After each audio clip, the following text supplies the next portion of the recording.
तव कथामृतं तप्त जीवनम कविभिडीडितं कल्मषापहं श्रवणमंगलं श्रीमदाततं भुवि गृह्णन्ति ये भूरिदा जनाः।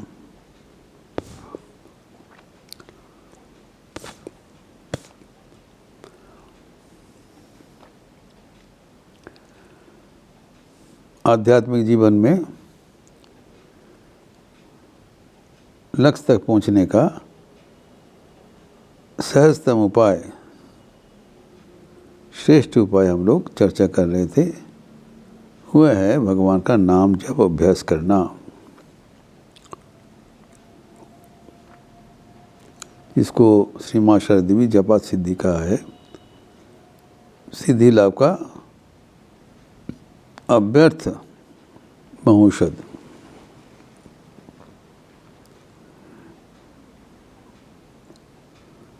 सहजतम इसलिए कहा जाता है, कोई भी कर सकते हैं भगवान का नाम। इसे मैकेनिकल वर्क। पहले अगर हम एक औपचारिक रूप से शुरुआत करें, मन जहाँ भी जाए हम एज ए रूटीन स्टीरियोटाइप भगवान का नाम बारंबार दोहराते चले,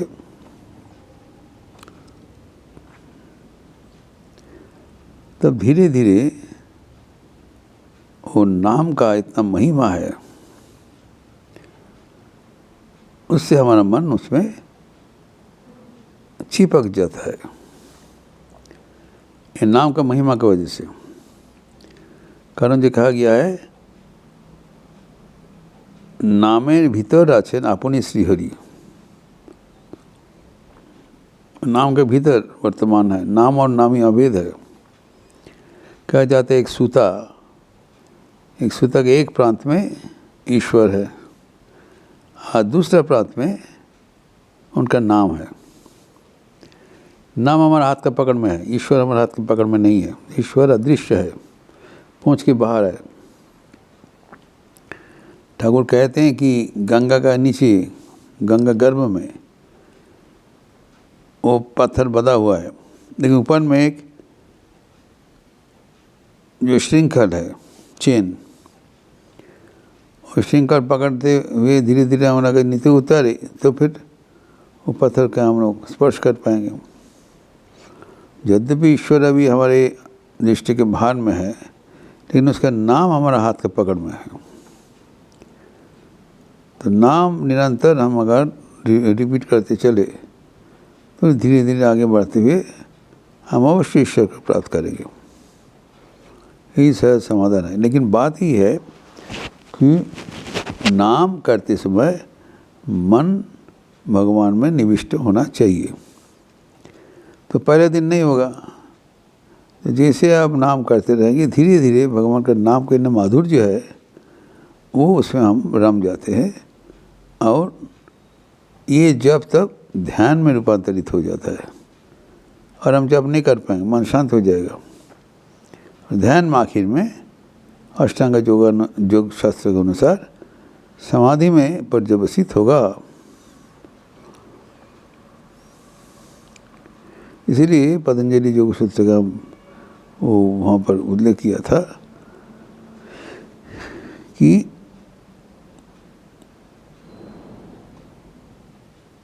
समाधि जो समाधि है, तो समाधि सिद्धि ईश्वर प्रणिधानात्, समाधि सिद्धि हो जाता है ईश्वर का नाम जप करने से।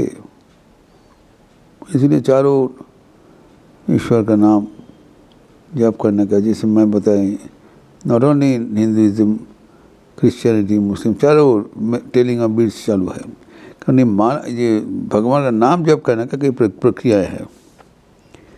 तो एक है आप मन ही मन जप कर सकते हो, वो सबसे अच्छा है। अगर प्राथमिक समय अगर मन ही मन जप कर मन इधर उधर भटक रहा है तो लक्ष्य च्युत हो जाएंगे, और मन का पीछा करने से भी वो छोड़ता नहीं, हम हार जाते हैं। इसी समाधान बताया, मन जहाँ जाने चाहते छोड़ दीजिए।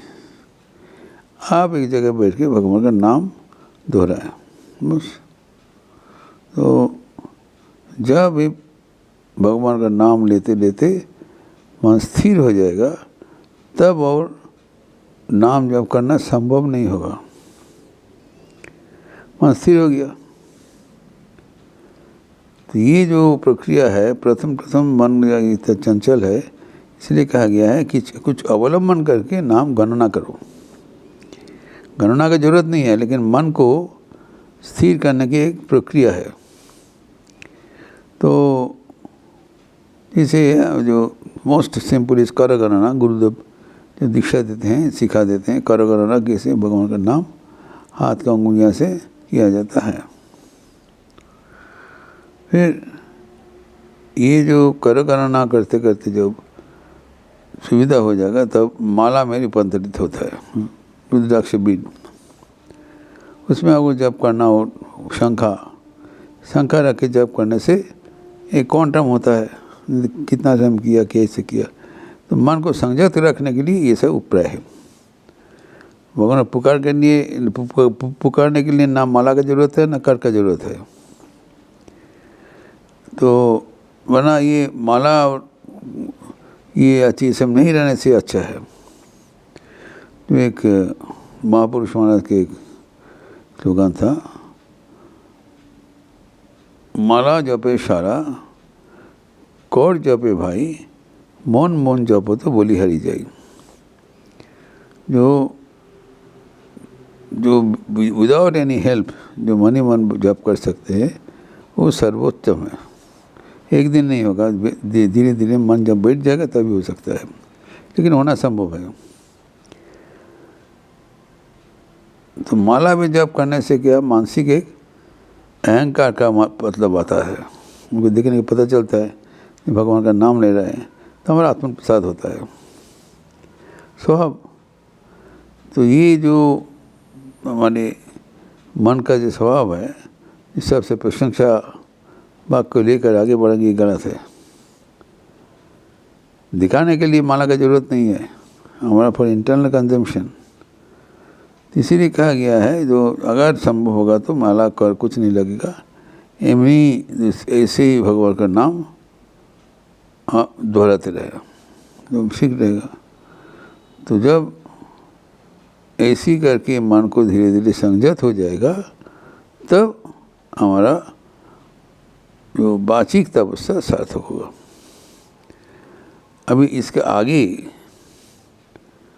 जो माला या कर जो भी हो, जप करने से मन ईश्वर के साथ युक्त होना अनिवार्य है, अव्यर्थ औषध है। अभी जो वाचिक जो तपस्या, इसके बाद में तृतीय है मानसिक तपस्या, जो कि भगवत गीता का 6th अध्याय का 16 श्लोक में दिया है। 6 नहीं, 17 अध्याय का 17-16।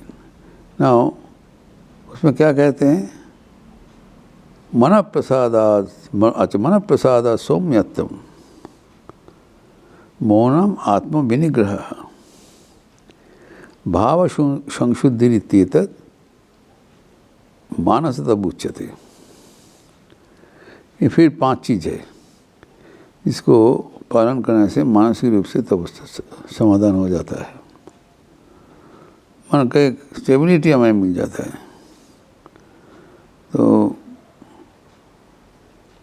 पहले ही बताया, मन प्रसाद, मन को प्रसन्न रखना। देन सौम्यता, सौम्य भाव,